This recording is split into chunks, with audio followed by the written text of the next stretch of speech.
नमस्ते बच्चों, कैसे हो? और आप लोगों ने कुछ नया ट्राई किया, कुछ सीखा, कुछ तो करना सीखा ही होगा, है ना? आज ना मैं आपको बहुत मज़ेदार किस्सा बताने वाली हूँ। पता है, जब मैं छोटी थी ना, तो गर्मी की छुट्टियाँ होती थी ना, तो फिर मम्मी पापा हमको बड़े घर लेके जाते थे।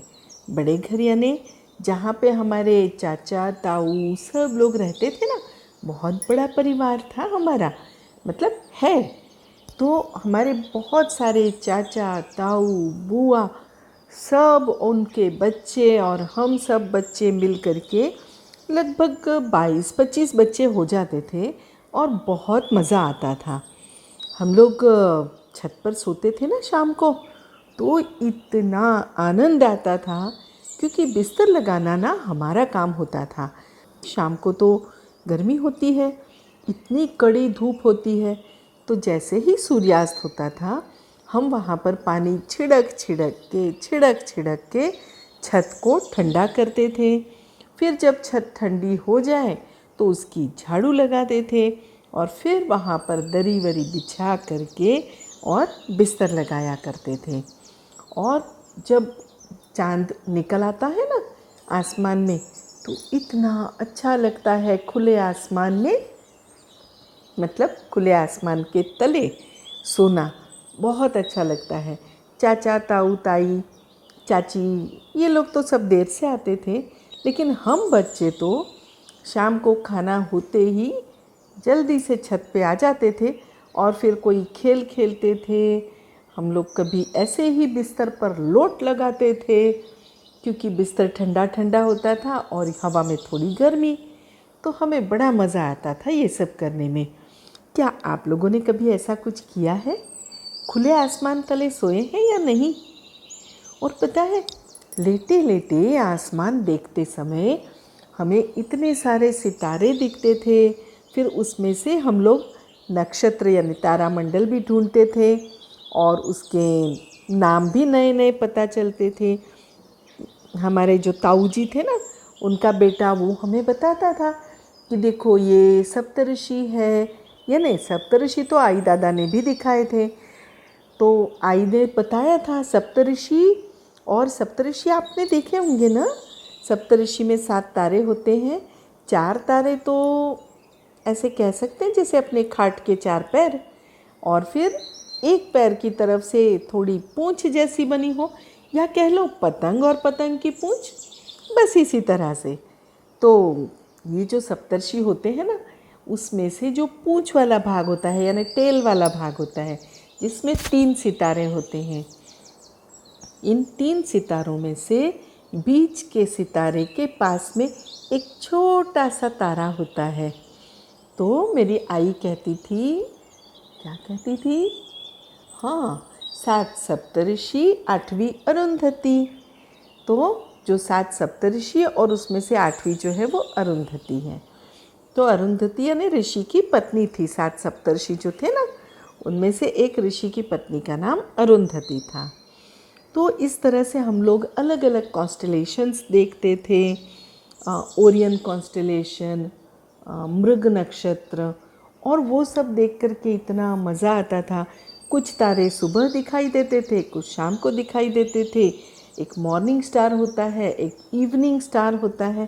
क्या ये सब आपने देखा है? नहीं देखा हो तो ज़रूर देखना, ये सब बहुत इंटरेस्टिंग है बेटा। आप लोग ना अपने मम्मी पापा से कहना कि ना आपको वो बताएं कि कौन सा कॉन्स्टलेशन कहाँ है, और पहचानो और उसे गौर से देखो। आप जानते हो इसे गौर से देखने से फ़ायदा क्या है? देखिए, फ़ायदा तो ये है कि जब हम आसमान को देखते हैं तो तारे चाँद ये सब हमसे बहुत दूर होते हैं, और बहुत दूर होते हैं तो हमारी आँखों को एक बहुत अच्छी एक्सरसाइज मिलती है। और जब हम गौर से उसे देखते हैं तो हमारी आँखों के जो लेंसेज होते हैं ना, वो लेंसेज को बहुत अच्छी सी एक्सरसाइज मिलती है, वो एक्सपांड होते हैं। और जब वो एक्सपांड होते हैं तो एक तरह की एक्सरसाइज होती है। देखो, हम जब नज़दीक की चीज़ देखते हैं तो हमारी आंखें थोड़ी हम मिचमिचा के देखते हैं ताकि अच्छे से क्लियर दिख सके, है ना। और जब कोई चीज़ दूर होती है तो हमारी आंखें थोड़ी फैल जाती हैं, यानी हमारे जो लेंसेज हैं वो एक्सपांड हो जाते हैं। खैर, वो एक्सपांड होते हैं या कॉन्ट्रैक्ट होते हैं वो तो जाने दो, लेकिन इन सब से हमारी आँखों को बहुत अच्छी एक्सरसाइज भी मिलती है और हमारा ज्ञान भी बढ़ता है। आपको एक बात बताऊँ, शायद आप जानते भी होंगे, पुराने समय में जब लोग रात को यदि यात्रा कर रहे होते थे ना, तो वे तो तारों को, सितारों को, ग्रहों को, नक्षत्रों को देख करके ही अपना रास्ता समझ पाते थे। कितना इंटरेस्टिंग है ना। उनके पास कोई दिशा दिखाने वाला यंत्र वगैरह तो नहीं होता था, और उस समय में ऐसे कोई बड़े पक्के रास्ते भी नहीं थे, तो पगडंडी में चलते या जंगल से गुज़रते या कहीं से भी जाते तो वे देखते कि इस समय आसमान में तारे कैसे हैं, ग्रहों की स्थिति क्या है, नक्षत्र कहाँ है। तो इस तरह से देख करके उन्हें समझ में आता कि अभी ये समय हुआ होगा और ये दिशा ये है। यानी कि जैसे आप सब जानते हैं कि जो ध्रुव तारा है यानी पोल स्टार, वो हमेशा उत्तर में होता है और वो सप्तर्षि के पास ही होता है, सप्तर्षि से बहुत अधिक अंतर पे नहीं होता है। तो वो उस पोल स्टार को देख करके अपनी दिशा तय करते थे कि अच्छा, हमें तो उत्तर दिशा में आगे बढ़ना है या दक्षिण दिशा में बढ़ना है या पूर्व में या पश्चिम में। एक भी दिशा पता चल जाती है तो आगे की सारी दिशाएं तो समझ में आ ही जाती हैं। तो बच्चों, आसमान के तारे देखना, ऐसे नहीं कह रही हूँ कि आसमान में तारे गिनो, लेकिन मैं कह रही हूँ कि आप आसमान के तारों को पहचानना सीखो, नक्षत्रों को पहचानो। बड़ा ही इंटरेस्टिंग है ये सब कुछ। तो आप देखो और साथ ही साथ अपनी आँखों को भी अच्छा करो, हेल्दी करो, है ना।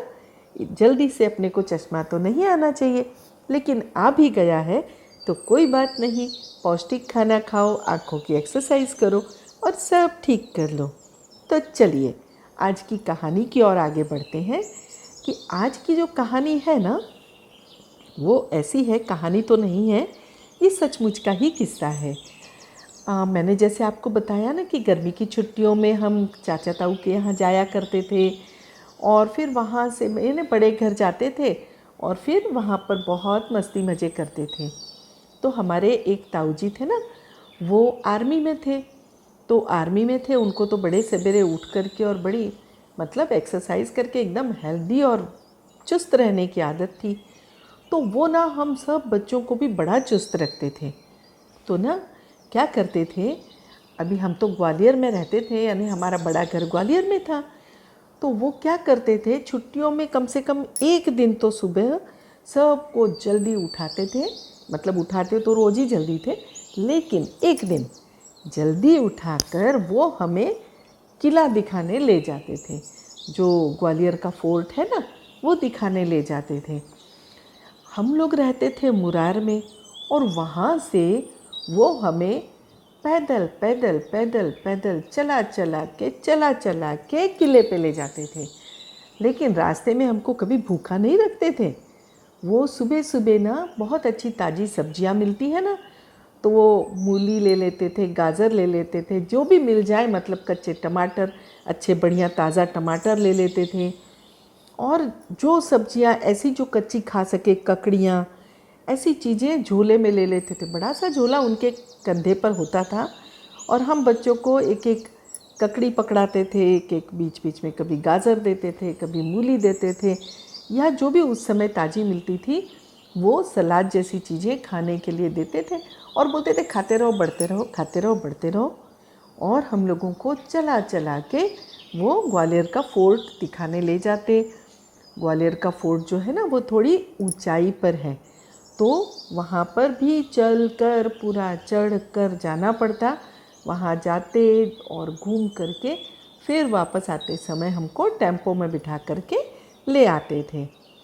तो बड़ा मज़ा आता था। मतलब एक ही बार जाते थे, हालांकि थक जाते थे, लेकिन बहुत एंजॉय करते थे क्योंकि हम बहुत सारे कज़िन्स मिल के जाते थे और हम सब मिल कर के एक बहुत बड़ी बात क्या सीखते थे पता है?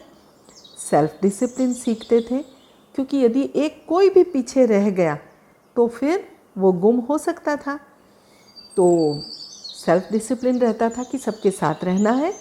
और दूसरी बात होती थी कि एक दूसरे की केयर लेना। सारे ही कज़िन्स एक दूसरे की केयर लेते थे और बार बार मन में गिनती करते थे कि देखो हम लोग इतने लोग निकले थे तो इतने ही लोग हैं कि नहीं हैं। तो इस तरह से हम एक दूसरे की केयर करते हुए चलते थे। अब ऐसे ही एक बार वो हमें ताऊ जी किले ले जा रहे थे। अब जाते समय रास्ते में एक बगल में कहीं खेत पड़ता था, तो खेत के वहाँ कोई किसान या कोई मज़दूर था।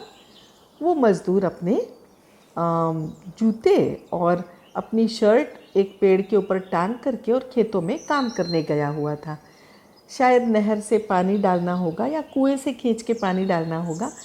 अब ये तो बहुत साल पहले की बात है ना, तो उतने अच्छे से याद नहीं है, लेकिन ये याद है कि जूते और शर्ट वहीं पर रखी हुई थी। बच्चे तो शरारती होते हैं, तो हम शरारती ही थे। तो हम लोगों में से एक ने कहा कि काका ऐसे करते हैं, ये ना मज़दूर के जूते हैं ना, ये हम लोग छुपा देते हैं और फिर छुप करके देखते हैं। जब मज़दूर आएगा और उसको दिखेगा उसके जूते गायब हैं, तो कितना मज़ा आएगा ना, वो इधर उधर ढूंढते ही रह जाएगा। हमारे ताऊ जी थोड़ी देर मौन रहे, गंभीर हुए। उसके बाद में फिर उन्होंने कहा कि नहीं, एक काम करते, हम कुछ दूसरा खेल करते हैं। ऐसा कहते हुए उन्होंने अपने जेब में हाथ डाला और जेब में हाथ डाल करके कुछ रुपए निकाले। वो रुपए निकाल करके उन्होंने जो खुले पैसे थे ना, कॉइन्स, तो वो खुले पैसे जो थे वो उन्होंने उसके जूते के आसपास ऐसे ही नीचे ज़मीन पर रख दिए, डाल दिए। और जो नोट थे, वो नोट जो थे वो उस शर्ट की जेब में डाल दिए। और उसके बाद में फिर हम लोग सब छुप गए।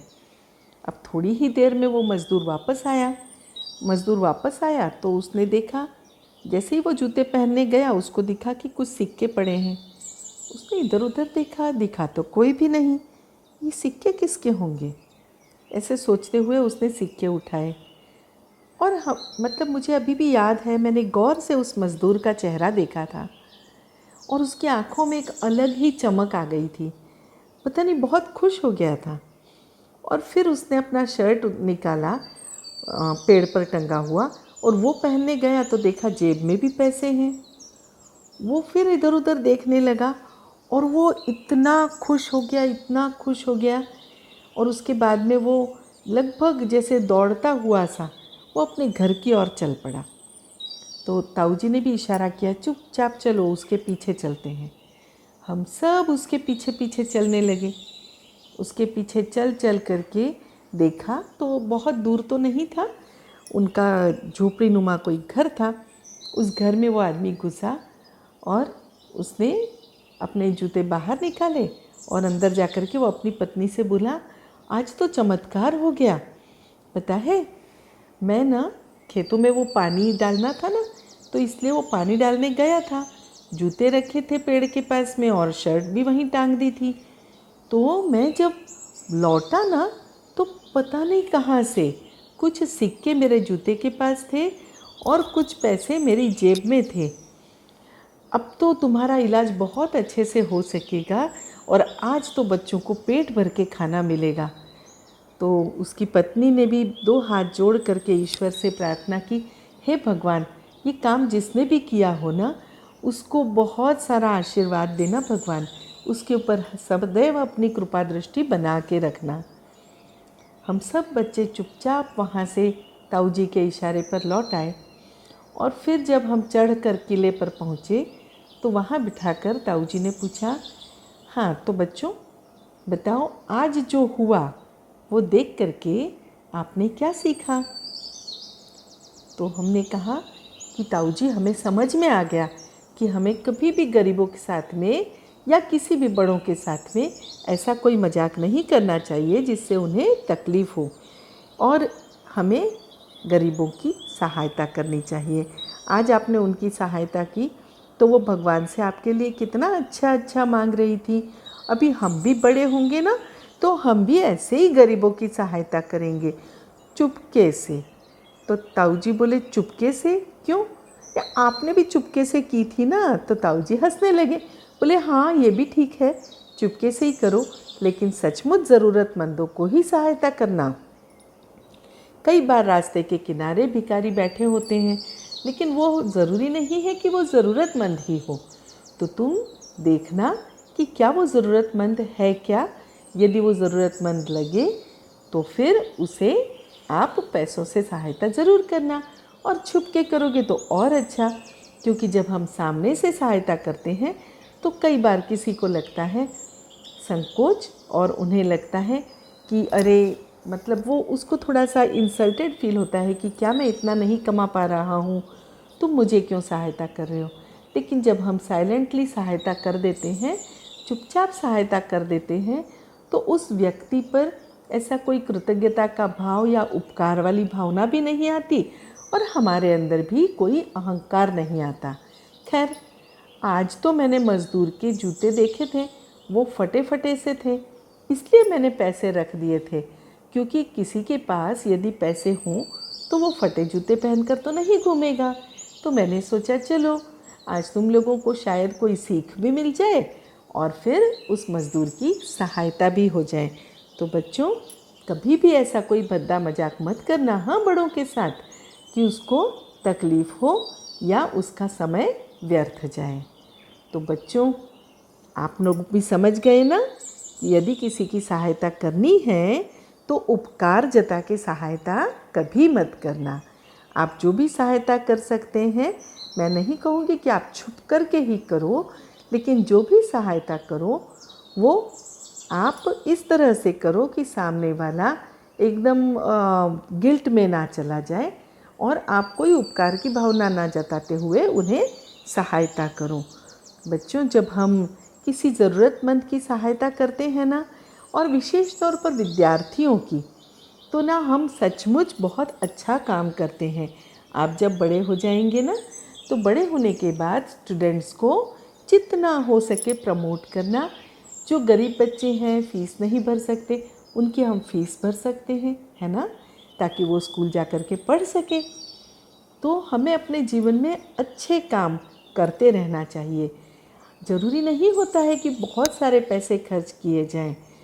जब हमारे पास थोड़ा सा भी पैसा हो ना, तो हम उससे भी गरीबों की सहायता तो कर ही सकते हैं, किसी को कुछ कॉपी या पेंसिल उपहार में देकर, है ना।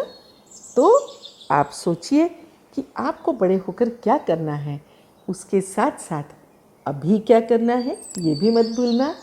क्या करेंगे आप? शाम के समय आसमान में तारे देखेंगे, कॉन्स्टेलेशन पहचानेंगे। सप्तऋषि तो शायद आप जानते होंगे, अब आप ओरियन कॉन्स्टेलेशन भी देखना। ओरियन कॉन्स्टेलेशन के पास में ही मृग नक्षत्र होता है, उसे भी पहचानना।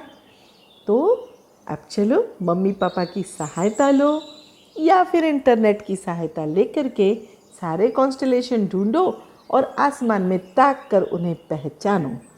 तो चलो मैं चलती हूँ। Stay home and stay healthy. आंखें भी अच्छी रखना बच्चों, आसमान को देखते रहना और खुली हवा में सोकर देखना। चलती हूँ, बाय।